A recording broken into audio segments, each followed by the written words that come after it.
TMC সরকার সেই শিক্ষা ব্যবস্থাকে সম্পূর্ণরূপে ধ্বংস করে দিয়েছে। আমার মতে প্রথম যে ব্যর্থতা টিএমসি সরকারের, আমরা জানি শিক্ষা আনে চেতনা, আর চেতনা মানুষকে নতুন নতুন কাজে উৎসাহ দেয়, কিন্তু টিএমসি সরকার সেই শিক্ষা ব্যবস্থাকে সম্পূর্ণরূপে ধ্বংস করে দিয়েছে। এবং আজকে এই শিক্ষা ব্যবস্থার ধ্বংসের জন্য পশ্চিমবঙ্গে আজকে বেকারত্ব বেড়েছে, যার ফলে টিএমসি সরকার আসল জায়গায় অর্থাৎ গাছের একবারে মূল জায়গায় আঘাত করেছে এবং শিক্ষা আজকে ধূলিসাৎ হয়েছে।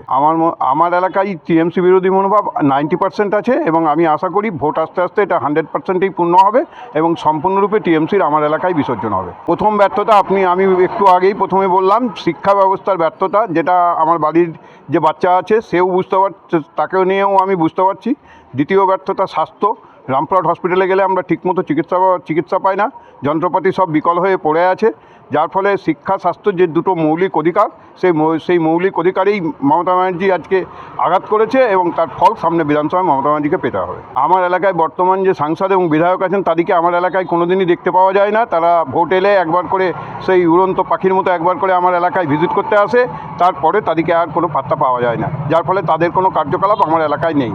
আমি মমতা বন্দ্যোপাধ্যায়কে এই কথাটাই বলতে চাই যে দিদি, আপনি একটা সময়ে যখন বিরোধী নেত্রী ছিলেন তখন বলেছিলেন যে মানুষের যে মৌলিক অধিকার, সেই মৌলিক অধিকারগুলোকে আপনি ফিরিয়ে দেবেন, কিন্তু আজকে আপনি সেই মৌলিক অধিকারগুলোকেই আঘাত করেছেন এবং মৌলিক অধিকারগুলোকে পশ্চিমবঙ্গ থেকে মানুষের কেড়ে নিয়েছেন, ধ্বংস করেছেন।